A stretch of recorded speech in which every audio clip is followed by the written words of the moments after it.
بەڕێزان لەرکن سلااوان لەبێ خۆشحاڵم بۆ جارێکتر لە پایتەختی کوردستانەوە بە دیداریەوەی بەڕێز و خۆشەویست شاد دەبم بۆ پێشکەشکردنی دوا بەرنامەی دەپرسیار کە لە ماوەی ئەم هەفتە ڕۆژەدا بەردەوام لەگەڵ لیست و قەوارە و هاوپەیمانەتە جیاوازەکان لەگەڵتان نابووین فرسەتمان ڕەخسان بۆ ئەوەی هەر یەکێکیان کارنامەی خۆیان و حیزبەکانیان بخەنە ڕوو ئەوەش باشترین هەلومەرج و دەرفەت بوو بۆ سەرجەملایەنەکان و بۆ خەڵکی کوردستان. ئەمە جگەلەوەی کە لە ئەزمونێکی جیاوازی ڕووداودا هەوڵماندا چین و توێژەکان بدوێنین لە دەنگدەرە جیاوازەکان لە هەمان کاتدا چاوەڕوانەکانی خەڵک لە پارلەمان بەگشتی ئەم جارە لەم وەرزەی پرۆگرامەکەماندا و لە کۆی بەرنمەکانی ڕووداودا هەوڵماندا لە ڕووی کولتوریەوە فەزایەکی ئۆتۆب ڕەخسێنین کە خەڵک قسە لەسەر پەرلەمان بکەن لە هەموو ڕەهەندەکانەوە چونکە گرنگترین دەستگای تەشریعی و چاودێریکردنەکە پەیوەندی بە ئەمڕۆ و ئایندەی وڵاتەکەەوە هەیە. هیوادارین کاریگەریەکمان هەبوو بێلەوەی کە خەڵک بتوانێت بربژێری دڵخوازی خۆی لەسەر کۆمەڵەیە پێوانە و معیار و بنەما هەڵبژێرێکە خزمەت بە ئەمڕۆ و ئایندەی کوردستان بکە. هیوادارم بربژێرەکانی تریشکە یا ببورن پەرلەمانتارانی پێشوش کە خۆیان کاندید کردوێتەوە سوودیان بینی بێ لە ئەزمونەکانی ڕابردوو و بە چاوی ڕێزەوە لە چاوەڕوانەکانی خەڵکی کوردستانیان ڕوانی بێت. دیارە وەکو دوێنێ شەو پێم ڕاگەاندن ئەم شەو لە دوا حەڵقەی پرۆگرامی دەپرسیاردا بەڕێز کاکێ من هەورامی سەرۆکی لیستی پارتی دیموکراتی کوردستان میوانما بە کاکێ من بفەرمێت و بە خێراتنی دەنگدەرانی پارتی دیموکراتی کوردستانی شەکەم.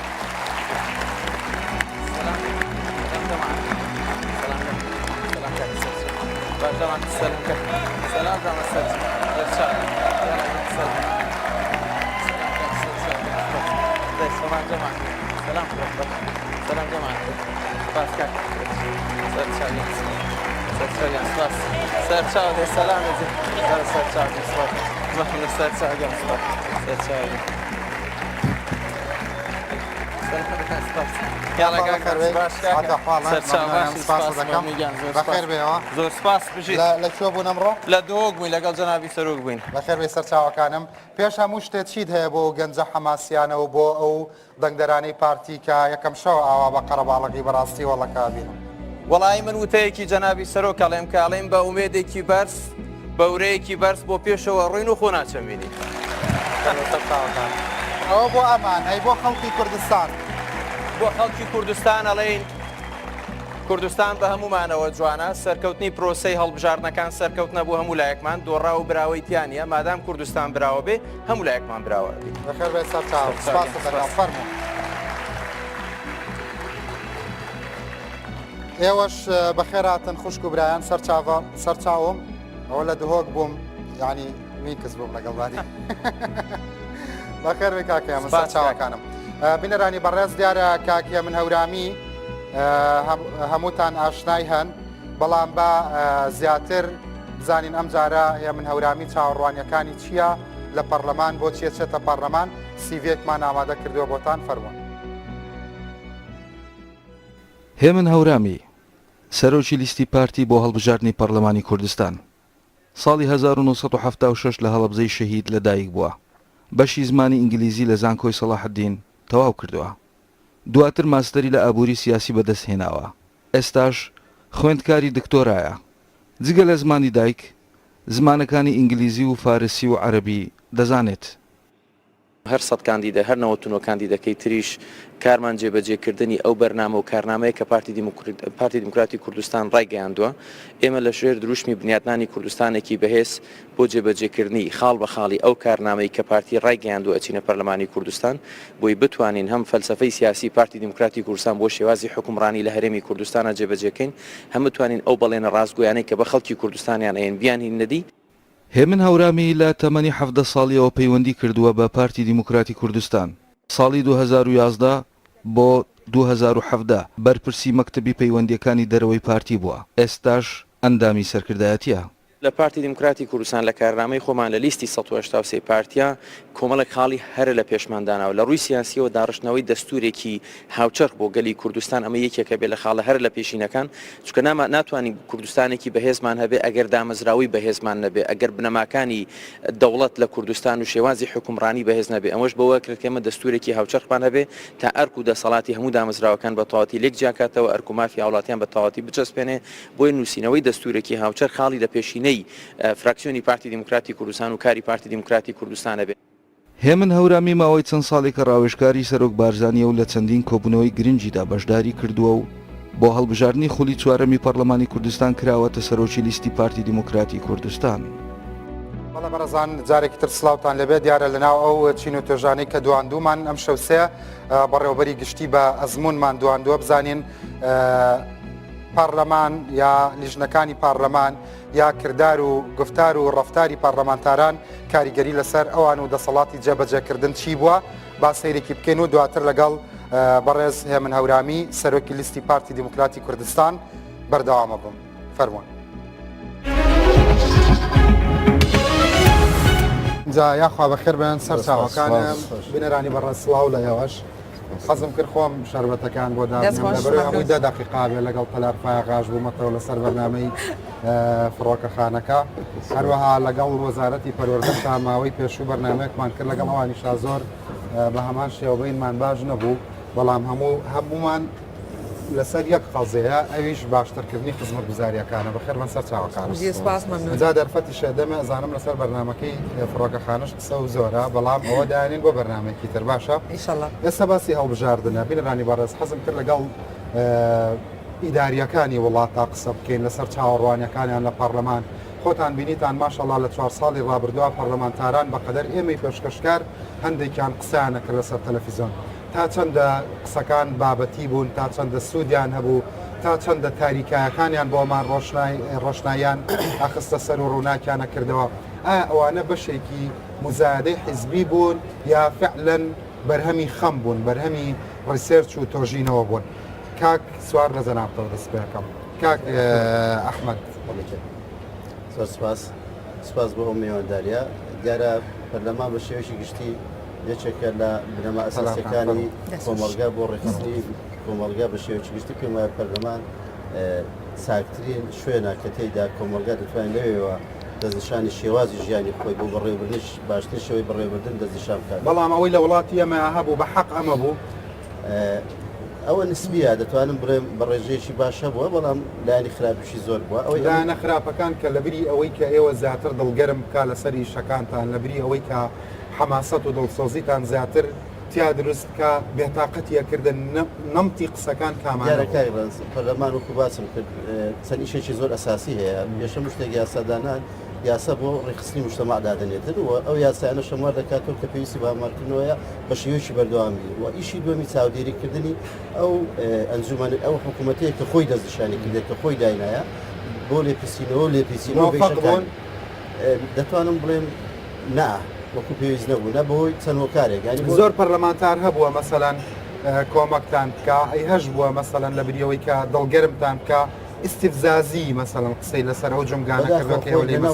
لەناو پەرلەمان پێم وایە بۆ پێی پسپۆڕەتی پەرلەمان بۆ سەرلیزانی تایبەتێ لەناو پەرلەمان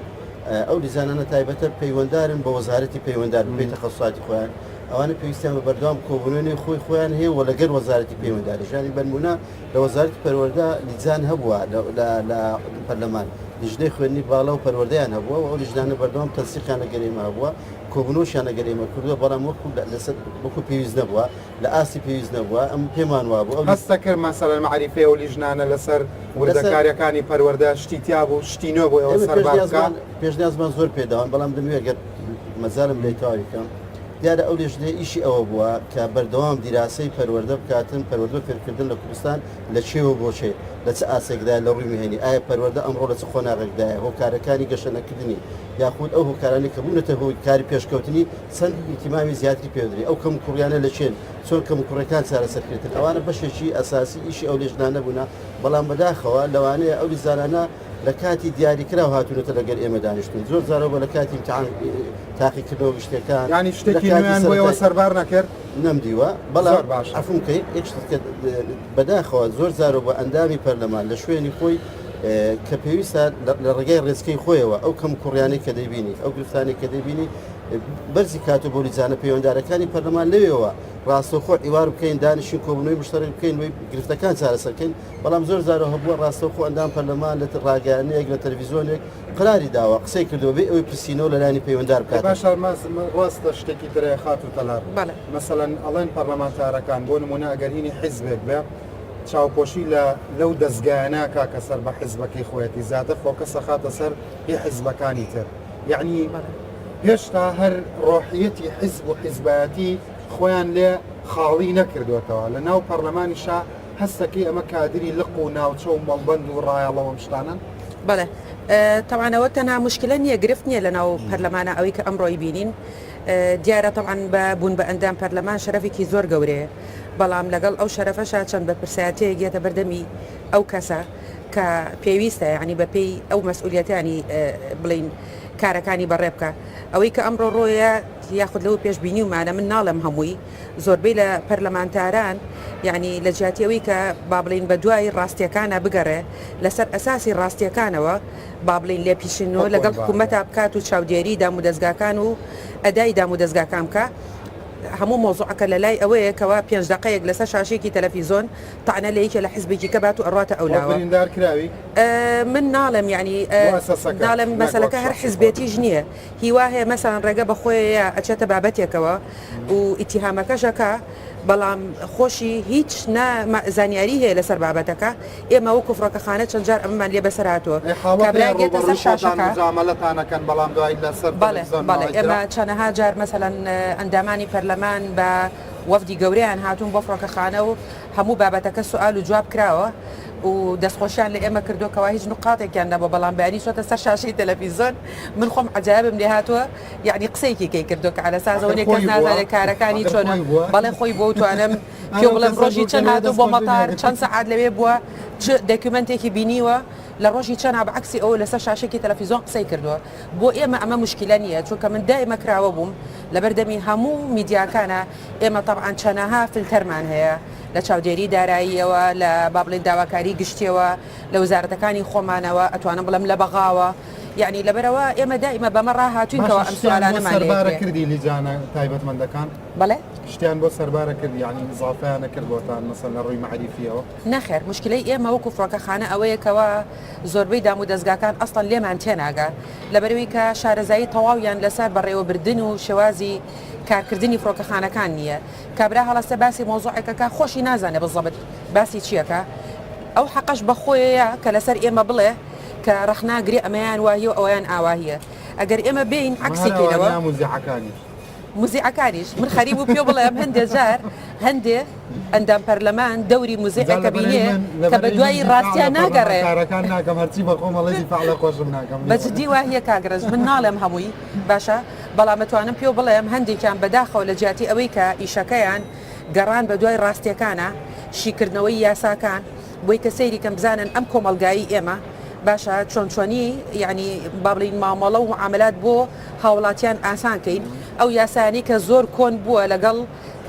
بابلین طبیعەتی ئیشی ئەمڕۆیان ناڕوە پیاداچوونەوە لەسەر ئەمانە بکەن و یعنی ئیشێکی خێر بکەن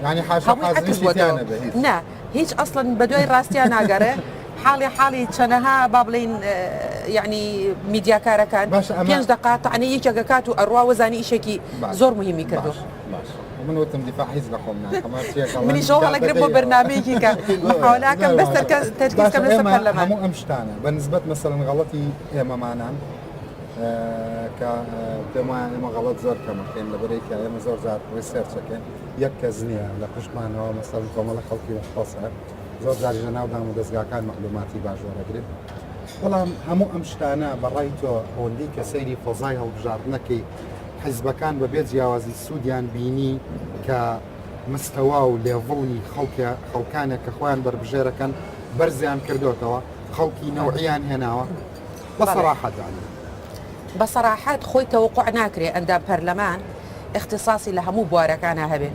باشە خەڵک لە کاتی ئیشکردنە خبرەی زیاتر وەرەگرێ بەڵام مهم ئەوەیە یەکێک کە ئەبێ بە ئەندام پەرلەمان بەسەرەن ئەچێتە یەکێک لە لەژنەکانەوە مهم ئەوەیە تەرکیزی خات و تەلارفایەکان هەندێکیان بەڵێ و هەندێکیشان نەکە وەکو هاوڵاتی کورد تەسەورەکەم هەندێک لە لیستەکان بەس بۆ پڕکردنەوەی لیستەکانە وازح دیارەیانی ئەوە نییە ینی چونکە تەجروبە خۆی ئینسان فێری شتەکە ناڵێم شەهادەی گەورە کەوا خەمخۆر بێ یەکەم شت کە بەڕاستی خەمخۆر بێ خەمخۆری و بەلاوە مهمتریا پسپۆڕی خەمخۆریەکەش دەوری خۆی هەیە بەعزەجارێت تۆ شەهادەکە و پێەیە زانیاریەکە و پێەیە بەڵام یعنی بە شێوەیەکی بەسوود بەکاری ناهێنی زۆر باشە مامەستا سوار عزیز جەنابەت چیە فەرمووی چاوەڕوانی لە پەرلەمانتارانی ئەم جارە چییە و کەلێنەکانی ڕابردوو لە ڕووی ئەدای پەرلەمانتارانەوە چی بوو بەڕێ وڵی من بۆ واقعی کە هەرێمی کوردستان تایەتی و فراکسیۆنەکان ئەو دەنگانەی کە ئێهێنن و ئەو وەزعی کە هەیە کە هیچ فراکسیۆنێ 50 زایدەنیەک نەبووە پەرلەمان پێویستی بە زمانی هاوبەش و حیواری بنیادنەر هەبوو کەوا ئەو یاسایانەی کە لە بەرژەوەندی خەڵکی کوردستانە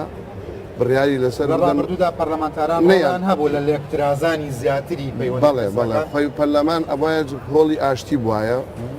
بەڵام بەداخەوە بوو بە شوێنی سیرا و ململانێ ئەوە خاڵی یەکەم ئەبێ ئاوا بواە بە زمانی هاوبەش و بە حیواری بنیادنەر ئەو یاسایانی کە خزمەت بە کوردستانەکە و بە خەڵکی کوردستانەکە ئەو یاسایانە دەرکرایە خاڵی دووهەمیش بەڕاستی کە ئەوەی کە جێگەی نیگەرانی بوو کار و چالاکیەکان لە ڕێگەی لیژنەی پەرلەمانەوە ئەکرێت کار و چالاکیەکان و لە هۆڵی پەرلەمان ئەکرێت بەڵام کار و چالاکی و خەبات گۆزرایەوە بۆ سەر شاشەی تەلەڤیزیۆنەکان هی پەرلەمانتارەکان کە ئەمەش بەڕاستی زەربەیەکی زۆر گەوریدا و لە نەتیجە لە زەرری میلەت بوو هەندێکیانەڵەن ئەگەر ئێمە لە تەلەڤیزیۆنەوە هاوار نەکەین گۆمان لێ ناگرن ئەوانە ئەخرکە ناڵێم شوێنەکە لەوێ ئەبێ زمانی هاوبەش و حیواری بنیادنەر هەی ناکە تەلەڤیزیۆن خۆ بەڵام نەیکرد حرام نییە بەڵام نەمەتی قسەکردن و شێوازی قسەکردن سوود بەخش بوو یا وەڵی زیاتر لە یەک دوورەکەوتنەوە زمانی ئەو زمانە زیاتر دوورکە هەندێک ڕاستیش لە ڕێگەی شاشەکانەوە بەڵێ دەرەکەوت وەکو ئیداریەکان لە وزارەتی پلاندانان و پیشەسازیوانە هیچ ئیسپایەکتان نەکرد لەو نوع قسانێکە بە توندی ئەزانە ئێمە لەگەڵ لیژنەکانە لیژنەی پیشەسازی وزە هەبوو لیژنەی کشتتوکاڵ هەبوو بەڕاستی دانیشتنمانە کرد و ئەو یاسایانەی کە پێویست بوو بۆ وەزارەتمان کە تا ئێستا من ئەوەی بزانم 135 یاسا ڕۆیشتۆ بۆ پەرلەمان تا ئێستا 30 یاسای تەواو بووە ئێمە یەکێ لە استراتیژیتی 22 یەکێک لە استراتیژیتی وەزارەتمان ئەوەیە ژینگەیەکی یاساییمان پێویستە یعنی ئێستا حکوومەتی هەرێمی کوردستان پێویستی بە یاسایە و یاسا کۆنەکانش پێویستی بە هەموارکردنەوە هەیە ئێمە ئەوانەی کە کۆ بووە تۆ نەمان کردووە ئەوانی تر ئەوەندە کۆن بوونە پێویستی بە هەموارکردنەوە جارە ئەگەر بمانە پەرلەمان بێ مەجای قسە زۆر نابێ بە هەمووی وەکو مێرولە ئیش بکە ئینجاش فریان ناکە بەڵێ هەمووی ئیشکە ئەو لایەنانە سیاسیانیش کەوا بربژێرەکانیان ئەبێت لە هەموو جۆرەکانی تیابێت پسپۆری تایبەتی مەسەن نمونەیەکت بێنەوە لیژنەی وا هەیە ناونیشانێکی هەیە بۆی نامی لیژنەکە نەڵێم یەک کەسی تایە کە پسپۆرە لەو بوارە یعنی بەڕاستی زۆر مهمەوە زۆر کەس بەدەست یعنی ئەوە خاڵێکی زۆر ینی چارە نووسازە تۆن لە لیژنەیەکیای کە تەندروستیە نابێت دکتۆرێکی تابێت کە خەموو ئینەکان بزانێت ئەخر بەس خەتای خەڵکیشیتیانە مەسەن خەڵکەیە بەس پاشگیری عەشیرەتێکی پێوە یا مەسەڵ خەڵکەیە پێشووتر ناسرااو بووە ئیتر ناسرااو بووە گوارەکە خەڵک ئەو نوع خەڵکانێرێتە پارلەمان ئەمە پسپۆڕیەکەی ئەمەش کاریگەری دەستی خەڵکیتیانە بەڵێ وەڵا خەڵکەکە خۆی ئەبێ لەسەر ئەساسی پێداویستی میلەت لە پەرلەمانە چی پێویستە بۆ ئەوەی خۆی ئەڵێ باشی یاساکان یعنی باشی ژیان ینی خەڵک تەلارخان کاریگەری نییە لەوەی بەربژێری ببوورە بەڵێ ئەوم تەواو نەکرد ئەگەر باسی ڕقابەکەیش بکەیت لە پەرلەمانە ڕقابەی چاودێری بڵێن چاودێری حکوومەت بە کەسێک ئەکرێت کە تەجروبەی ئیداری هەبێت یعنی ئێستا من چۆن بزانم هەڵەکان چی یان لەکوێ یاسا شکێنراوە یان لەکوێ مەسەن گەندەڵی بووە ئەبێت تەجروبەیەکی ئیداری هەبێ ئەو پەرلەمانتار ئەوانەی کە لە چاودێری دائەنرێن ینی لیژنەی چاودێری وەزارەتەکانن یان بە عموم هەر لیژانەکان ئەوانەی تێکەڵا بێت کە تەجروبەی ئیداریانە بێ ئەوە خاڵێکی زۆر زۆر تەلارخان مەسەلەن زۆر جار قسەیەکە کرێ لە بەرنامەکانە ئەڵێن خەڵک خۆی بربژێری باش نانێرێتە پەرلەمان باش یعنی بە معنای ئەوەی لە بواری پسپۆڕیەوە لە بواری خەمڵیویەوە لە بواری کامڵیەوە سبەینەش گلەیەکە ئەڵێ پەرلەمان چاڕوانیەکانی بۆ جێبەجێ نەکردم زۆر ڕاستیانە بەڵێ زۆر ڕاستە کەواتە دەنگدان مەسئولیەتەوە بەڵێ لەبەرەوە خەڵکیش ئەبێ زۆر بە وردی يعني اگر متاكد نبي ليك هروك جنابه وت لبريكا فلان كري فلانه ياسر بفلان عشيرته لبريكا هندي جار مشاكل كان براستي دراسه يعني اختصاصي هروك جنابي وتي بس لك بو نابي كمان كشي فلان كاسم دبرو طواوي ما مشتكى حلكم وخالك كشي حزكم بيلم يعني من بتجربه ملاقيشا كما كتعامل ملقى برلمان ولنا حكومتها براستي تنسيقك زور كذا لبنيوان حكومات ولا نيوان برلمانه يعني بعد جاري حسكي اوان لا يشكن واما لا يشكن بخوشي يعني بمعنى اوي اما كليري يا ساكان دانين شاوديرك بسر اداي حكومته ابي هموي بو لبخاتي اوي كوا برنامج كان شاكين لبخاتي كخدمتي خلقك بكين بلام او تنسيق زور كما يعني عندما برلمان حق بردي بين هاولاتي وحكومته او تناقشنيك لبينها بلام بعض الجار هندي عندما برلمان اصلا تشجيعي خلقك كهاريك على حكومتك روح رابك بشانه بلام بيناله كاك شكري خواب بزان امرك حكومتها تو مطاره جادي بانه يعني براستي اواني او دوران نبيليو زۆر باشە مەسەن لە ڕوانگەی ئەزمموی خۆتەوە پێشنیارە بۆ خەڵک چییە یعنی لە ڕوانگەی ئەزمموی داریتەوە بە خەڵکەڵی چی خەڵک دەنگ خەڵکی چۆن بنێرێتە پەرلەمان لە هەموو حیزبەکان وڵە بە هەموو شتێک دیارە خەڵک پێویستە خۆی بۆ خۆی بیر بکاتەوە ئەو کەسەی دەنێری ئەزمون گرنگە لە ڕوانگەی ئەزمموونەکان کەسەی دەنێری خەڵک ئازادە بۆ کامەلیز دەنگ دەداتنەوە ئەڵام لە هەموو حیزبەکان دەزانم بۆ کامەلیز ئەوە ئازادە بۆ خۆی بەڵام لە ناو لیستەکە ئەو کەسە دیاریکاتن بەڕاستی کە توانای کارکردنی هەیە ڕاستە دڵسۆزی و نیشتمان پەروەری ئەوە هەنگاوی یەکەمە دەبی ئەگەر کەسێک نیشتمان پەروەر نەبی دڵسۆز نەبی حەقوانی بەسەر شوێنەن بەڵام لە ناو ئەوەدا کەسی پسپۆڕ لە بواری ویشانی کە لە ناو پەرلەمان زێ دەبێت یعنی من لە سەرسەشی پەروەردە قسە دەکەم زیاتر پەروەردە وەکو دەستگایشی بەرفراوان کە هەموو مالێک دەگرێتەوە هەموو مالێک ڕەبتە پەیوەنددارە بە پەروەردە ئەو کەسانەی کە هەڵدەبژێرن پێم باشە ئەو کەسانی کە نزیکن لە بواری پسپۆڕی پەروەردەیی ئەو کەسانە دەستنیشانکرێن لەبەرچی پێم وایە ئێمە بتوانین پەروەردە باشکەین پەروەردە پێشکەین پەروەردە بۆ ئاقارە دابێت کە کۆمەلگای کوردی چاوەڕوانی دەکاتن زۆر شتی تر سارەسەر دەکرێتن زۆر شتی ئێستا کەم و کوڕی هەیە لە ناو کۆمەلگا لە هەر کەرتێک لە کەرتەکانی تر ئەساسەکەی پەروەردەیە من دەموێت یەکشت لێرە باز بکەم کە لیزانانی پەرلەمانیش دادەنرێن ئەو لیزانانە شەرنی هەر ئەندامی پەرلەمانی پسپۆڕ بی چونکە لە ناو پەرلەمان کۆمەڵە کەسێکن ڕاوێژکارن ڕاوێژکارن بە پێی پسپۆڕی دەکرێت لەو لیزانانە ڕاوێژکارەکانیش لەگەر بن ڕاوێژکارەکانی ناو پەرلەمان لەگە ئەندامەکانی پەرلەمان دەتوانن لە ڕووی پسپۆڕیەوە ینی دەوری پسپۆڕی ئەو ڕاوێژکارانە گرنگی دەبێت ناو لیزانەکان بۆیە من ئەوە ئێستا وەقت زیاتر وەقت نەبە ئەندام پەرلەمان وەکو شتی فەردی دەوری هەیە کەم کوڕێکام دۆستەوە و کەم کوڕێکام بینی بەڵام بەرەوەی بگەینتە ڕاگەیانەکان ڕاستە و خوب بگەینتە لایانی پەیوەنددار مناقەشەی لەسەر بکاتن بۆی زۆر باشە بە یەک ڕستە زیاتر نا پەرلەمانتار بەلای تۆ چێ پەرلەمانتار ئەو کەسەیە کە بە دوای ڕاستیەکان ناگەڕێ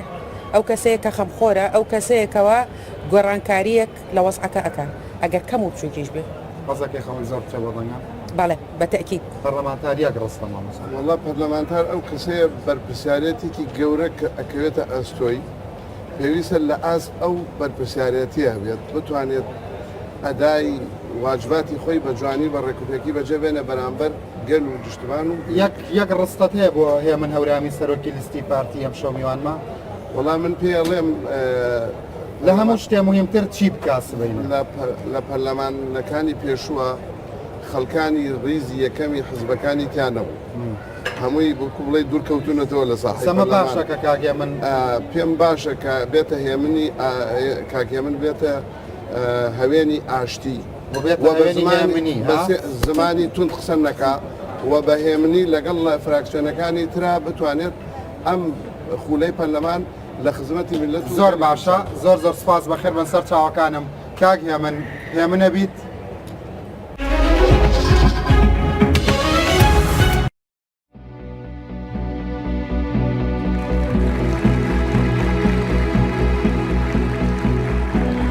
وارێم نیشە یان بێگومان من هەمیشە هەیە من بووم وار بە هێمنیشە بم چونکە ئێمە باوەڕمان بە دۆزی خۆمانەیە باوەڕمان بە ڕێبازی پارتی و بارزانانی هەیە ئێمە لە موقعی مەسئولیت و خۆ بە بەرپرسیارزانین بەرامبەر بە گەلی کوردستان ئێستا و ئایندەکەی ڕەفتارەکەین بۆ ئێمە بە هێمنی سیاسەتەکەین بە هەڵچوون سیاست ناکەین بە ڕەتفعالیش سیاست ناکەین. باشە وتی وەکو بەڕێوەبەرێکی گشتی وتی پێشووتر کەسانی ڕیزی یەکەمی حزبەکان و سەرکردەکان ناچوونە ناو پارلەمانەوە ئەو دڵخۆشە بەچوونی تۆ وەکو بەڕێوەبەرێکی گشتی لەسەر لیستی یەکگرتوو چی پێڵێ؟ ئەمڕۆ جەنابی سەرۆک بارزانی لە وتارەکەی لە هەڵمەتی بانگەشەی هەڵبژاردننی لیستی 1970 لە دهۆک ڕستەیەکی زۆر گرنگی لە ناو ئاخەوتنە گرنگەکە دەرکاند ئەوی شەوەیە کە ئەبێت لەمە دووە گەنجانی تازە پێگەشتووی ناو بازنەی سیاست لە کوردستانە بێن بەرپرسیارەتی خەتی یەکەمی حکومڕانی و پرۆسە یاسادانان لە هەرێمی کوردستانە وەربگرن بۆ ئێمە بەرپرسیارەتێکی گەورەیە لەسەر ئێمە و هەموو ئەونەوە تازانەی کە ئێستا لە ناو پرۆسی سیاسی کوردستانان بە زمانێکی تازەتر بە بەرنمەیەکی تازەتر بە یەکتر قبولکردن بەبێ یەکتری شکاندن کار بۆ بکەین کە دامەزراوەکانی کوردستان کاری خۆیان بکەن پەرلەمانی کوردستانیش مەرجعی باڵای سیاسی گەلی کوردستانە گەورەترین دەستگای چاودێری گەرمی کوردستانە بۆیە ئەبێ پەرلەمانی کوردستان ئەو هەیبەتەی هەبێ کە تایە بڕیاری سیاسی گەوری تیا بدرێت بۆیە ئەو خەڵکانی کە لە ناو پەرلەمانە بن ئەبێ خەڵکی خاوەن بڕیار دەنگ کۆ ناکەیتەوە بۆ پارتی و دواتر بڕۆی لە پەرلەمان ئەمێنیەوە ئێمە بە دڵنیاو لە پەرلەمانە مێنینەوە زۆر باش بەس خەڵکی تر هەیە دەنگ کۆکاتەوە خەڵک فری و ئایا خۆیان بە سەرۆکی لیست دەزانن بۆ سڕاعەتی ناوخۆی حیزبەکان و باڵەکان و ماڵەکانیان ئێستا دێن دەنگ کۆکەنەوە بەڵام فریوەیەن درۆ لەگەڵ خەڵکەکان ئەوان لە ناو پەرلەمان نامێنەوە من تەحەدایانەکەم تەحەدای سەرۆک لیستی یەکێتیەکەم ئەگەر لە ناو پەرلەمان ناتوانێت بمێنێتەوە. زۆر باشە پرسیارێکت بۆ هاتووە لە سۆشیال میدیا من یەک پرسیار هەڵەبژێرم ئەڵێن هێمن هەورامی سەرۆکی لیستی پارتی دیموکراتی کوردستان لە زۆربەی کەمپین و بانگەشەکانە بەس باسی پارتیەکە ئیسەبارەت بە خۆی چیەڵێ بە ئەم شەو گوێمان لێبە. بێگومان من لەبەرەوەی کاندیدی ژمارەیەک و سەرۆکی لیستی پارتیم ئەرکی ڕوونکردنەوەی بەرنامەی پارتی ئەرکی من بۆ لە زیاتی هەر سەد کاندیدەکە بەڵام ناسان وڵی لەسەر خۆم تۆزێک بۆ منی حراجە باسی چی بکەم ینی پێویستەکان باسی خۆم بکەم یان نا بەڵام ئەوەندە ئەڵێم من کوڕاژارێکی ئەم وڵاتە بووم زۆری شانازی بەوەکەم کە بە معاناتی ئەم میلەتەی خۆمەوە پەروەردە بووین و لەسەر ڕێبازێکی ڕاست و ڕەوان ڕۆشتوین لە دەسەڵاتیش بوون و گەندەڵیش نەبووین من پێش دەتەسپێکی هەڵمەتی بانگەشەی هەڵبژاردن لەسەر تەلەڤیزیۆن ڕاستەوخۆ تەحەدای هەموو نەیارەکانی پارتیم کرد لە دەستپێکی هەڵبژاردن ئەگەر بچووکترین خاڵی لاواز خاڵی گەندەڵیان لەسەر من هەبوایە بێ منەت بوونای ئاشکرایان کردایە بۆیە لێرەوە ئەوە بەگەلی کوردستان ئەڵێم بە هەموو جەماوەری پارتی دیموکراتی کوردستان ئەڵێم چۆن سەربەرز بوون بە سەرۆکی لیستەکەتان و تەواوی کاندیدەکان کە سەربەرزانە بچووکترین خاڵی لاوازیان نەبوو ئەمە جددیەتی پارتی و جەناوی سەرۆک و سەرکردایەتی پارتی دەرەخا و ئێمە دڵنیاتانەکەین ئەشبینینەوە دوای 4 ساڵی ئایندە لە هەڵمەتی بانگەشەی دووەمیشە ئەو کاتیش بێمنەت بن ئەگەر بچووکترین گەندەڵی بچووکترین خاڵی لاوازیان لە کاری ئێمە دۆزیەوە ئەو کاتیش بڵاوی زۆر باشە کاک بەڕێز هێمن هەورامی دوو پرسیاری یاساییم هەیە سەرەتاش بە پرسیاری پەیڕەوی ناوخۆی پارلەمان دەست پێکەم وەکو خۆشت ئەڵێی بۆیە چیتە پارلەمان بۆ ئەوەی کە پارلەمان بەهێزتر بکەن و فراکسیۆنەکانتان بە جددیتر و بە هێز و گڕوتینێکی زیاترەوە کار بکەن ئەگەر پارلەمانتارێک لە فراکسیۆنەکەی جیابەوە یاخود چوە ناو فراکسیۆنێکی دیکە مافی پارلەمانتاری لە دەسەدات خۆی کاکرانج ئێمە پەیڕەوی ناوخۆی پەرلەمانی کوردستان کە بە سوپاسەوە خولی ئێستای پەرلەمان ئیشێکی زۆر جدیان لەسەر کرد و ئەوەندەی من ئاگادارم 126 مادەیە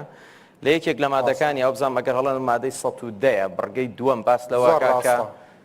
باسی ڕاست دەرچوونە باس خۆی بڕگەیەکی تایە لەسەر مەسەلەی پێکێنانی فراکسیۆنەکان و مافی ئەندامێتی بەداخەوە لە خولی ئێستای پەرلەمانە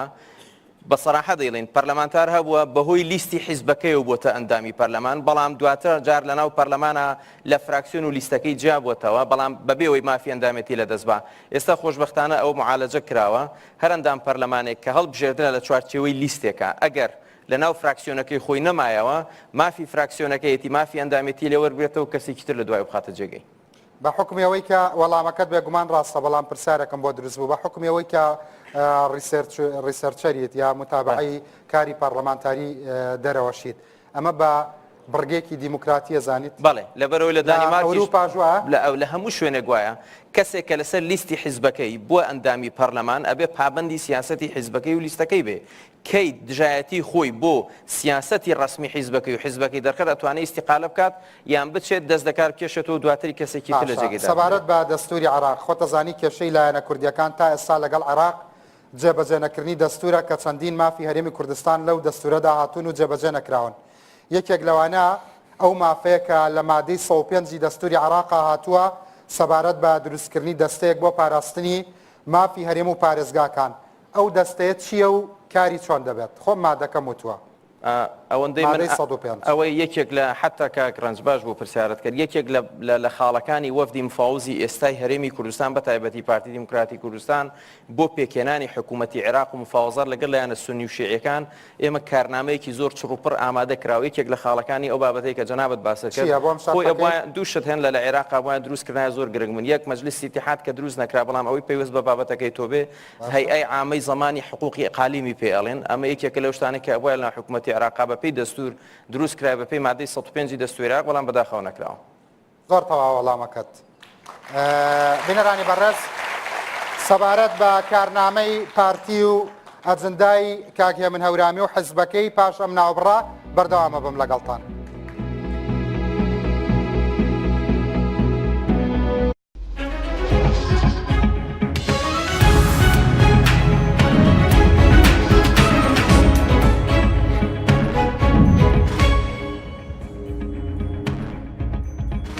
ئەمڕۆمێ باسی بەرهەمێکی زۆر باشتان بۆ بکەم بیرم چوو کات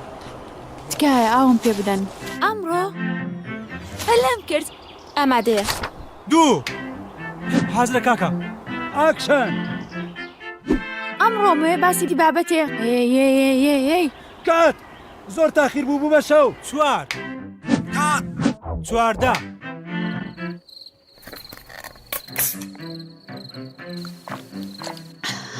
واو دێلاڤیێ تامی چەند خۆشە لە کۆمەڵی گژوگەی سروشتی شاخەکانی ئاڵپای سویسرا بەرهەماتوە و 9 جۆر ڤیتامینی هەرە پێویستی تێدایە و زۆر تەندروست و بەسوودە و مرۆڤ لە زۆربەی نەخۆشیەکان دەپارێزێ دێلاڤیێ خۆشاوی ژین لە پێناو نیشتیمانێکی ئارام و خۆشگوزەرانی هاوڵاتیان جەنگ بجە بە عەبدوڵڵا حاجی مەحموود ژمارە 1 سەرۆکی لیستی سەردەم ژمارە 127 کاندیدی ژمارە 19 لە لیستی ژمارە 119 بەرەو ئیسلاح غازی عەلی عەلی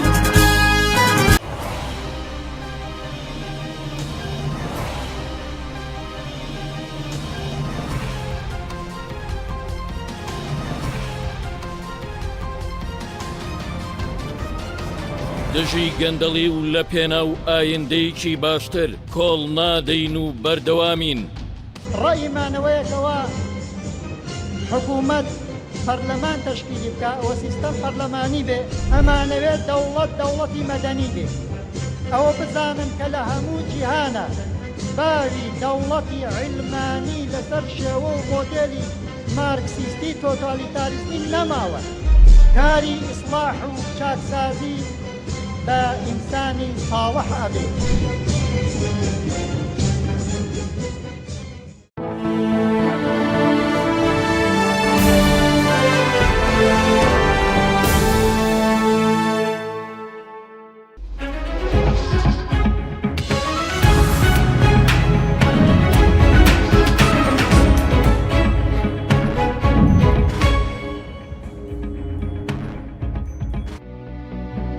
بەڕەزان جارێکتر سلااوان لەبێ بەردەوامم لەگەڵتان لە بەرنامەی دەپرسیار لەگەڵ کاک هێمن هەورامی سەرۆکی لیستی پارتی بۆ پارلەمانی کوردستان.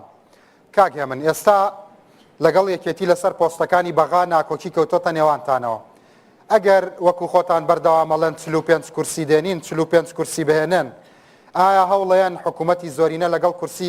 کۆتاکان پێک بهێنن بەبێ هاوپەیمانیکردن لەگەڵ حیزبە سەرەکیەکانی دیکە؟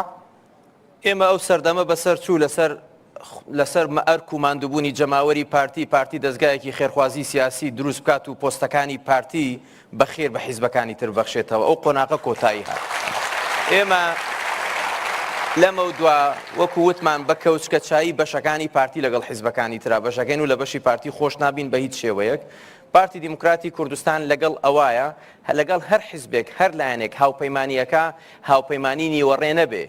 کاتێک کە دەبابەکان پەلاماری کەولێریان و پردێ و ئەوانە شوێنەکانی تریان هەیە وەفدەکان لە سلێمانی و بۆ لای عەبادیە چون داوای بودجێ ڕاستەخۆیان بۆ سلێمانیە کرد ئەمە شەریکی نیوەڕێی پێڵێن هەموو ئەو دەستکەوتانەی کابینەی حوتەم و هەشتەم کە پێکەوە حکوومەتی بن کە فراوان بەدیێناون ئێستا ئەبینین سەرۆکلیستی لایەنی بەرامبەر بە شەخسەنەیە کات پێی وابێ ئەو سۆپەرمانەوە ئەگەر ئەو نەبوایەغنان نەبوو لەم وڵاتە بخرێ ئێمە پێمان وایە ئێمە ئەبێ بە سەراحەت دوای هەڵبژاردنەکان ئیستحقاقی پارتی چییە و ئیستحقاقی لایەنی تریش چییە و پێمان وایە بۆ قۆناغی ئایندە حکوومەتی هەرێمی کوردستان پێویست بەوە کە دوو جێگری سەرۆکی حکوومەتێ بنەک جێگرێک زۆر باشە بەڵام ئایا ماو نادەی بە یەکێتی نیشتیمانی کوردستان ئەویش وەکوەوە ئیستثماری ئینجازەکانی حکوومەت بکە ئێمە مافی پێین بەڵام مافەکەیان ئەوان 18 کورسیان هەبوو پارتی وەکو خۆی شەریکی کردن 5 وەزارەتی هەبوو ئەبێ و خۆناغە بەسەر چێکەلەن ئەبێ سەرۆکی حکوومەت بێت جێگری سەرۆکی حکوومەت بێ ناکرێ دوو پۆستی سەرۆک وەزیران لەناو حکوومەتە هەبێ ئێمە نهاتین دەستکەوتەکانی کابینەی هەشتەم بکەینە شەخسەنەوە بیکەینە دەستکەوتی پارتی ئەوان تا ئێستا هەوڵیان ناوە بە دوان حسابی بۆ بکەن بەڵام ئێمە هەوڵی ئەوە ئەین موئەسەسات لە کوردستانە دروست بکرێ سەرۆکی حکوومەت سەرۆک بێت جێگری سەرۆکی حکوومەتی جێگر بێ لە پەیامی هەڵبژاردننی پارتیدا هاتووە پارتی بە چاوێکی واقعبینانە لە کەم و کورتی و ناڕێکیەکانە ڕوانێ و چارەسەرکردنیان لە قۆناغی داهاتوودا بارکی خۆی ئەزانێت ئەتوانی بە ڕاستگۆیی و ڕاشکاوانە بە خەڵک بڵێ ئەو کەم و کورتیانە چین کە پارتی بەنیازە لە داهاتوودا چارەسەریان بکات یەک لەو شتانە کاگرانج ئێمە پرۆژەی یاسای چاکسازی کە لە حکوومەتی هەرێمی کوردستان بۆ پەرلەمان نێردراوە بەداخەوە برادرانی یەکێتی ڕێگر بوون لەبەرەوەی زۆرێک لە موزیعی تەلەڤیزیۆنەکانیان بە پلەی عەقید و حەمید ئەخانە نشین کرابوون و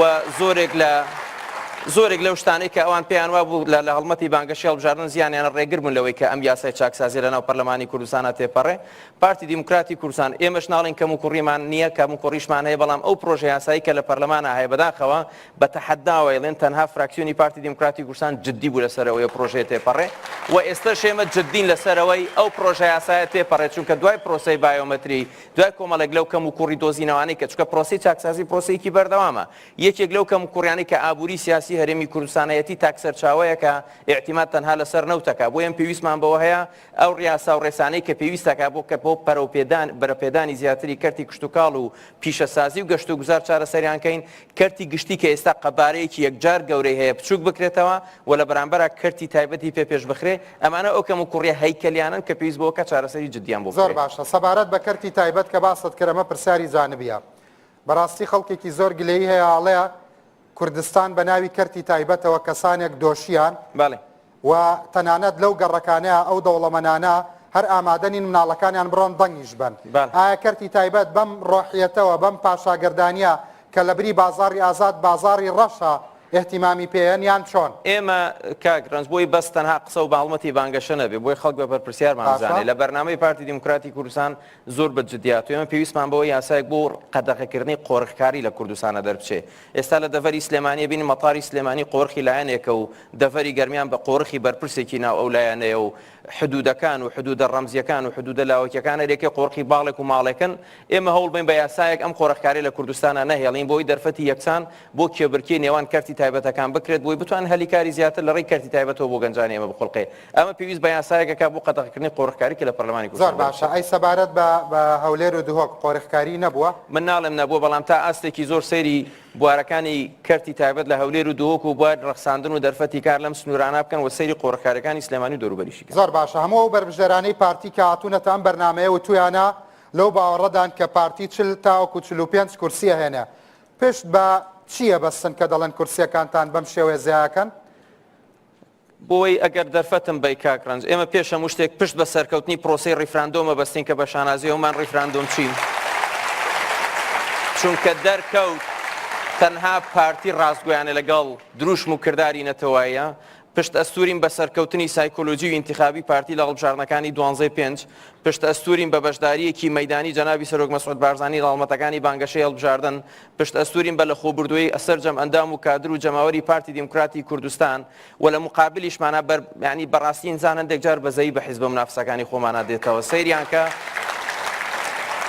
یەکێتی ئیدعای حیزبێکی گەورەی سەرانسەری کوردستانیانە کرد هیچ دەرفەتیان نەڕەخسان دوو تاڵەبانیان کردوتە ژمارە 1 و ژمارە 2 حیزبەکانیان بەرپرسی دەستەی کارگێڕی ئەم حیزبیان بە 1 و 6 بەشداری هەڵمەتی بانگەشەی نەکردووە حیزبێک بە وەزع شپرسەیی ناوخۆی خۆی چۆن نەتوانێت وەزعی کوردستان چارەسەرکە بۆیە ئێمە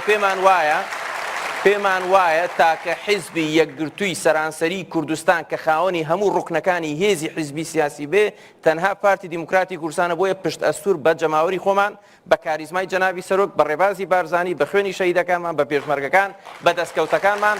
ئێمە پێمان وایە بەڵێ بە سەربەرزیەوە ئێمە بەرەو 45 کورسی بەرەو سەرترەچی زۆر باشە بەتەنیا بە بوونی مەسەلەن کەسانی وەکو جەنابە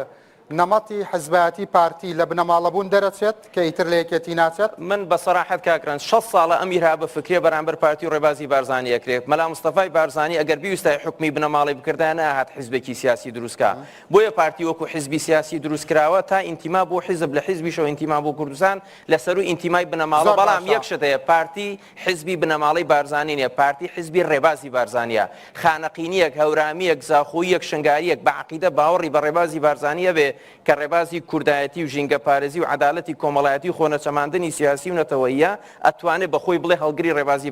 بارزانی بوون مەرجێ بەستەنا لەقەبی بارزانی و جامانێکی سوور بە خەڵکی منطقەی بارزانی زۆر باشە لە بەرنامەی هەڵبژاردننی پارتی دیموکراتی کوردستاندا باز لە ڕەخساندنی هەلی کار و دەرفەتی یەکسان و بەهێزکردنی ژێرخان و پەرەپێدانی کۆی سێکتەرەکانی ژیان و گوزەران کراوە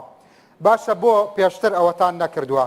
پارتی هەمیشە حزبی حکومڕانی کوردستان نەبووە کردومانە کاکران سەیری راپۆرتی بانقی نێودەوڵەتی ساڵی 2006 بۆ 2013 بکە ساڵی 2013 هەرێمی کوردستان توانیوێتی 267,000 دەرفەتی کار لە ڕێی کۆمپانیەکانەوە بە کەرتی گشتی تایبەتەوە دروستکە بەڵام پەلاماری داعش بوو جەبڕین هاتنی ئاوارە و پەنابەرەکان دابەزینی سعرینەوت ئەمانە کاریگەری گەوریان لەسەرەوەدانا دەرفەتی کارکەم بێتەوە ئێمە پێمان وایە کاکرانج ئێستا ڕەوڕەوەی دەستپێکردنەوەی ڕەوڕەوەی بژانەوەی ئابووری هەرێمی کوردستان ئەوە وردە خەریکەکەوێتە سەرسکەی خۆی بۆی پارتی دیموکراتی کوردستان دوای تێکشکاندنی هەموو ئەو هەوڵانەی بۆ هەڵوەشانەوەی قەواری هەرێمی کوردستان هەبوون دوای تێپەڕاندنی قۆناغە سەختەکان ئێستا چۆتە قۆناغی دەستپێکردنەوەی ئەم ڕەوڕەوەی ئاوەدانکردنەوە بۆیە کە ئێمە ئەڵێن بە عەمەلی دەرفەتی کار بۆ گەنجان بڕەخسێنرێ ئەمە تەنها دروشمی ئینتیخابی نییە ئەمە پێویستی بە دووبارە زیندووکردنەوەی ژینگەی ئیسیسماری لە کوردستان هەیە بۆ ڕاکێشانی و بەرهێنانی داخلی و بیانی بۆی بتوانین دەرفەتی کار زیاتر دروست بکەین بەڕێز هێمن هەورامی کاک قوبات تاڵەبانی سەرۆکی لیستی یەکێتی لە دهۆک گوتی ئارامی لە دهۆک نییە لە هەولێری ژووتی ئێستا هاوسەنگی هێز و ئازادی کاری سیاسی نییە و یەکێتی ئەو هاوسەنگیا ڕاست دەکاتەوە ئێوە هەستەکەن یا پێتان وایە یەکێتی ئەوەندە بەهێز بووەتەوە کە ئەم جارە یەکێتی نەک گۆڕان بێتەوە هێزی دووەم و لە هەولێر و دهۆک ڕکابەری ڕاستەقینەی ئێوە بکات جارە باەکێتی وەڵامی ئەو باتەوە هێشتا ئاساواری گولەکان کە بە قەبری نەوشیران مستەفایان نا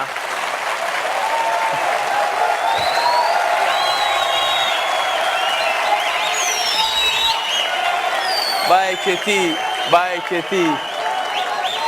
ئارامی ئەگەر ئارامی ئەگەر باجواب بمەوە ئەگەر ئارامی کوشتنی حرەسی شخصی مامجەلال بێ ئەگەر ئیجازە بن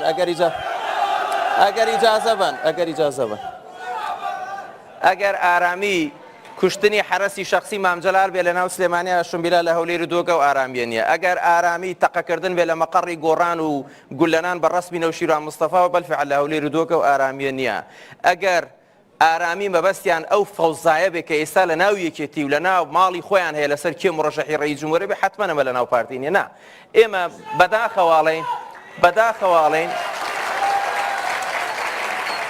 بەداخەواڵێن نە ئەبوایە ئەو بەڕێزە ئاستی نزمی هەڵمەتی هەڵبەشاردن بگەێنێتەوە ئاستەی کە ئەو جێگری سەرۆکی حکوومەتە ئەو کەسێکی بەرپرسیارە باشە من ئەم پرسیارە لەوانەکەم ئەم قسانەی کە لەسەر پارتیەکەن دوای هەڵبژاردن ئەزانن پارتی حیزبی ڕقەمێکە بێ و حکوومەتیش دروستەکە دوای پێمان بڵێن بە چ ڕوویەکەوە دێن داوای پۆستی جێگری سەرۆکی حکوومەت لە پارتیەکەنەوە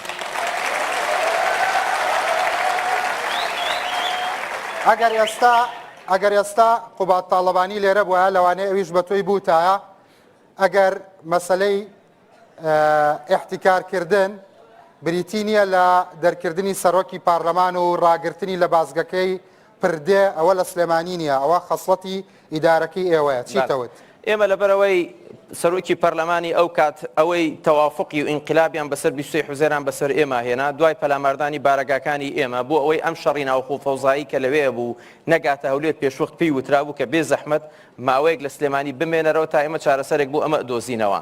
ئێمە هەر شتێک بە سەراحە دێڵین کاگرنج ئێستا ژێڵین سەقامگیری هەموو هەرێمی کوردستان ئاسایشی هەموو هەرێمی کوردستان لەسەر و هەموو ئیعتیباراتێکی ترەوێت چکە دەرکەوت ئەگەر هەولێر ئەوانەی خەونیانە بینی کاتێک دەبابەکانی حەشدی شعبی پەلاماری پردیانەیە بە خەتی سوور بە پەلە لە تەلەڤیزیۆنەکان و یانوسی هەولێر چۆڵ کرا و لێرە لە ڕێی مەقەڕاتی خۆیانەوە دیعایان بڵاوە کردەوە هەولێر چۆڵەکرێ و وەفدیانە ناردە لای بەغدا و داوایان لە عەبادی و لایەنەکانی ترە کرد پارتی دیموکراتی کوردستان ناچێتە ژێرباری ئەو جۆرە لە ئیرهابی فکریەوە. ئەگەر ڕۆژە لە ڕۆژانە من هەورامی لە ناو پارلەماندا بێ سەرۆکی فراکسیۆنی پارتی بێت ئەگەر بازگە بەڕووی سەرۆکی پارلەمان ناجارێکی تردا بخرێتەوە مووقیفی چییە بێت؟ ئەخ لەسەر ئەو سەرۆکی پەرلەمانە ڕاوەستێ کاک ئەگەر سەرۆک پەرلەمانێک دژی سەقامگیری هەرێمی کوردستان بێ دژی تەوافقی سیاسی بێ دژی ئەو ڕێککەوتنە بێ کە ئێمە کردمانە سەرۆکی پەرلەمان سەرۆکی پەرلەمان حیزبەکەی ئەو بەڕێزی ناوت بەردەنگیان پێ نایە ئەو دژی ئەو تەوافقە بوو وێ پارتی هەڵوێستی زۆر باشە لە هەڵبژاردننی پارلەمانی عێراقدا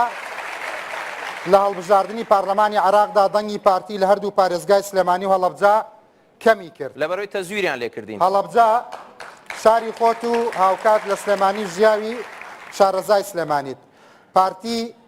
ئەنجامەکەی ئەم جارە چۆنە بێت لە هەڵەبجە و سلێمانی پارتی دەتوانێت چه بەڵێنێک بە هەڵەبجە و سلێمانی بدات کاگرنج ئێمە لە سلێمانی بۆی معلومات من لە خۆمەوە قسە نەکەم ئەو دەنگانەی لە هەڵبژاردی 12 بۆ پارتی دانرابوو ناڵێن بەدەستی هێنابوو دانرابوو 48,000 دەنگ بووە بەپێی بڕیاری پەرلەمانی عێراق ژمارەیەک سندوقی دەنگ بەدەست دەنگەکانی جاکرانەوە 108 سندوق لە سنووری پارێزگای سلێمانی و هەڵەبجا بەدەست دەنگەکانیان جاکرەوە لە 108 سندوق ئێمە 800 دەنگمان چووە سەر لە سنووری هەموو پارێزگای سلێمانی و هەڵەبجا 3200 سندوقی دەنگدان هەبوو بە نسبەیەکی ڕاضیاتی تقریبان لە 108 سندوق 900 دەنگ چوو بێتە سەر لە 3200 سندوق 36,000 دەنگیان لە ئێمە دزی بوو کەواتە هەردوو لاتان ڕاست دەکەن کە ئەوان ئەڵێن لە هەولێر تەزویرێ و ئێوەش ئەڵێن لە سلێمانی دەرکەوت کاک ئەوە وەفدی هەیئەی دادوەرانی کە حکووم پەرلەمانی عێراق بۆ کۆمیسیۆنی داناهاتنە هەولێر نسبەی تەتابوقی ئەلکترۆنی و یەدەوی لە هەولێر و دۆک 100 بوو بەڵام لە سلێمانی معلومەکە نەتیجەکە چۆن بوو کەواتە وەڵامی پرسیارەکەم چییە؟ ئێمە ئەڵێن لەوێ دەنگتان زیاکە چی ئەکەن بۆ هەڵەبجە لەگەڵ سلەیمانی؟ ئێمە بەداخەوە تا ئێستا برادرانی یەکێتی ڕێگر بوون لە بەردەم ئەو پرۆژانەی کە پارتی دیموکراتی کوردستان ویستوێتی بیکە بەڵام لەگەڵ ئەوانەشا سیرکە ژمارەیەک پرۆژەی زۆر گرنگ لە هەڵەبجە لە گەرمیان لە ناو سلێمانیە کە ئێمە ویست بێتمان بیکەین لە ڕێی ڕاستەوخۆ چونکە ئەو بودجەی کە لە سلێمانی و بودجەی خۆیان بوو بەڵام سەیری پرۆژە استراتیجەکانی گەرمیان کە سەیری جووتسایدەکانی ناو کەلار و پرۆژە ئاوی خواردنەوە و یاریگای دەربەنی خان و گەڕەکی شارەوانی لە هەڵەبجەی شەهیدە هەموومانە معلومن کە پارتی دیموکراتی کوردستان کردوونی بۆیە بە خەڵکی بە شەرەفی هەڵەبجە و سلێمانی ئەڵێن تێرتان نەخوارد لەو فەوزایی یەکێتی بەسەریاهێناون و گۆڕان بەسەریاهێناون سیقە بە پارتی بکەنەوە دەنگ بە پارتی دیموکراتی کوردستان بنەوە لەگەڵ پارتی سەر و ماڵتان پارێزراوە چونکە ئێستا بەداخەوە لەو سنوورانە بە خەڵکی ناوێکێتی و گۆڕانیشەوە ئەندامی سەرکردایەتیان هەیە تەلەفۆن بۆ ئێمەکە ئەڵێن سەر و ماڵمان پارێزراونێت کاتان لێکەین لەو سرعاتە داخلیانەی ناوێکێتی ئەگەر شتێکمان بەسەراحەت پارتی فریامان کەوێت ئەوە سەی بانگەشەیە بە فعلی خەڵکی سەرکردە هەیە تەلەفۆنتان بۆ کا بۆ بە گۆڕی هەموو شەیدانی کوردستان خەڵکی سەرکردیان هەیە ئیتساڵی بە ئێمە کردو ئەڵێ لەبەر ئەو سرعاتە داخلی خۆمان ئەگەر گەشتە هەندێک حاڵەت پارتیە چاوی لێمان بێ پارتی ئەو پیاوە چاوەڕوانی لە تۆ زۆر بوو کێ ئەوەی میوانی بەرنامەکان بۆیە لێتە پرسم پارتی چ پلانێکی هەیە بۆ کاڵکردنەوە نەهێشتنی سیماکانی دوو ئیدارەیی و زۆن و زۆنکاری بەکردەوە و نەهێشتنی پێشە مشتێکا گرنج دوور لە هەموو بانگەشەیەک ئێمە پێویستمان بە دانانی دەستورێکی هاوچەرخەیە بۆ هەرێمی کوردستان کە یەکێتی خاکی هەرێمی کوردستان تعریفکە بۆی ینی ئەرک و مافی هاوڵاتیان جیاوازی دامەزراوەکان پێکاتە جیاوازەکان کاری مؤسساتی لە هەرێمی کوردستانە زیاتر بچەسپێنێ ئێمە کە دەستورێکی هاوچەرخمان هەبوو ئەمە کاریگەریەکی گەوری لەسەر ئەوە بێت کە هیچ هەوڵێک سەر نەگرێ بۆ بەرەو دوو ئیدارەی بردننی پارتی دیموکراتی کوردستان بە هەموو هێزوتوانای خۆی و دژی ئەو هەوڵانە ئەوەستێتەوە بەڵام ئێمە ئەمەش بە پێویست بەوە کە ئێمە دەستورێکمان هەبێت دوای هەڵبژاردن ئەو حکوومەتەی دروستەکری حکوومەتی هەموو خەڵکی کوردستان بێ ڕئیسی حکوومەت دەسەڵاتەکانی چۆن لە هەولێر و دۆکە بێ ئەوە لە سلێمانی شوێنەکانی تریشە بێ خەڵکێک هەیە ئێستا نیگەرانە یعنی ڕۆژانە لەگەڵ ئێمە قساکە ئەڵێن کە گوێ لە هێمن هەورامی و قوبات تاڵەبانیە گرین بۆنی دوویداری یەکەین بۆ دوای هەڵبژاردن خەڵک حەقی ئەو گومانەی هەیە یا شتێکی ئاوا بۆ نەکرێت من تەحەداکەم لە یەک شوێن یەک تەسریحی من بڵێن کەم باسی دووئیدارەیم کردبێ یعنی نەفەسەکانتان بەرەوتوندیە چێ تەساعودیە بەعکسەوە نا ئێمە لەسەر ئەمری جەنابی سەرۆک کاکڕەنج ئێمە لە هەڵمەتی بانگەشەی هەڵبژاردنە تەشیرمان بە هیچ لایەنێک نەکردووە تەنها باسی بەرنامەی پارتی دیموکراتی کوردستانمان کردووە و ئێستش تەنها باسی بەرنامەی پارتی دیموکراتی کوردستانەکەین بەڵام کاتێک کە لە مستەوای بەرزی لایەنێکە بە شەخسەنەکردنی دەستکەوتەکان بکرێ و بەداخەوە ینی بێمرۆتی بەرامبەر بەو هەموو دەست پێشخەریانەی پارتی دیموکراتی کوردستان بکرێ ئێمە بەقەدەر ئەو حەدەی خۆی وەڵاممان هەبووە باشە بەڵام قسەکانە پێت وانە نسبەت بە داواکاریەکەی جەنابی سەرۆک بارزانی کە وتی مەسەلەن ئەگەر تەشیرش بکرێت تەشیر نەکەن ینی هەز ناکەی مەسەلەن ئەم شەو زۆر تەساعودی بۆ ئێمە تەشیرمان نەکردو ئێمە حقیقەتمان باس کرد یەک شتە لۆ شتانی کە باس چونکە تەشیرکردن واتە دروستکردنی شتێک بۆ لایەنێک کە ئەو شتەوانە مەسەلەن بە پارتی ئەڵێن حیزبی بنەماڵە پارتی کوڕاژارێکی کردە سەرکردە بەڵامان کوڕێکی بنەماڵی خۆیان هێنا ئەمە تەشیر نییە ئەمە حقیقەتە ئەوانەکەم دەستگیر بوو ئەوانڵێن لە هەولێر و دۆ ئارامی نیە بەڵام لە سلێمانی معلومەکە وەزعەکە چۆن ئێمە بەس حقیقەتمان وتووە تەشیر ناکەین جگە لە حقیقەتی باشە بەڵام منیش وەکو هاوڵاتیەک پرسیارەکەم لا دروست بوو ئەوان ئێوەڵەن لەوێ ئیرهابی فکری هەیە ئەوان ئەڵەن لێرە احتیکاری سیاسی هەیە یەکێک نەزانێت کاکە حەمێ حاجی مەحموود چەند ساڵە حکومەکە بە یەکەوە نەتان کردووە؟ احتیکاری سیاسی مەبەست چییە؟ ئەگەر احتیکاری سیاسی هەڵبژاردننی سەرۆکی هەرێم لە دەست پارتیا بوو بێ سەرۆکی هەرێم بە بەدەنگی گەلی کوردستان بۆ سەرۆکی هەرێم بە احتیکار و سەفەقاتی ناو پەرلەمان نەبوو. ئەوان مەبەستیان ئەوە نییە باسی ئەوەکەن کە مۆنۆپۆلی سیاسی هەیە ینی لە ئیدارەیە. نا جگەلەوە ئیدارەت چی ئەم ئیدارەیە بەرهەمی هەڵبژاردنەکانە پارتی تاوانی چی حیزبی ڕقەمیەکی کوردستانەوە حیزبەکانی تر ناتوانم گەناستی پارتی هەیە من هەورامی هەموو لیستەکان بەڵێنی نەهێشتنی پاشەکەوتی موچە و ئاوەدانی و خزمەتگوزاری زیاتریان ئێوە وەک گەورەترین حیزب ئەتوانن لەو ڕۆوە چه بەڵێنێک بدەن ئەگەر ئەو پرۆژە یاسا چاکسازیی کە لە حکوومەتی هەرێمی کوردستان بۆ پەرلەمان چوو برادرانی فراکسیۆنەکانی لایەنەکانی تر ڕێگر نەبوونە ئێستا پاشەکەوتی موچە چارەسەر کرابوو. باشە پرسیارێکی زیاتر لە تۆکەم خەڵک ئەڵێ سەرۆک لیستە سەرەکیەکان لە ڕکابەریدان کە کام سەرۆک لیست دەتوانێت زۆرترین دەنگ بێنێت دڵنیای لەوەی کە لە سەرۆکی لیستی یەکێتی و گۆڕان زیاتر دەنگ دێنی ئەسڵەن ئەوە مهم نییە لای من سەرکەوتنی پارتی دیموکراتی کوردستان گرنگە لیستی 183 چەند دەنگی زیاتر هێنێ پارتی چەند کورسیەکانی باتە سەر ئەوە قیاسی سەرکەوتنە سەورەکەی کامیان زۆرترین دەنگ بێنن ئێمە وەکوتم لای پارتی سەرکەوتنی لیستی 183 و زیادکردنی کورسیەکە ئێمە شعور بە نەقص ناکەین تا بمانێت دەنگی خۆمان بەرینە بەڕێزە من هەورامی لە بەخەر بەسەر چاوم لە دواشەوی هەڵبژاردنە یەک ڕستەبڵی بە خەڵکی کوردستان چیاڵێ داوا لە خەڵکی کوردستانەکەین پشت و پەنای پارتی دیموکراتی کوردستان بن بۆی کوردستان بپارێزرێ بەهێز بکرێ دەنگی خۆتان بە پارتی بن چونکە پارتی خیانەت لە دەنگەکانتان ناکا کەرکووکتان بۆ نافرۆشێ خۆی لە پێناو کەرکووک و کوردستانە دانێ بەرەو هەڵبژاردنێکی ئارام بەرەو پێکەوە بوون لە ئایندا بەخێر سەرۆکی لیستی پارتی دیموکراتی کوردستان ئێوەش بەخێر من سەر چاوەکانە خوشک برایە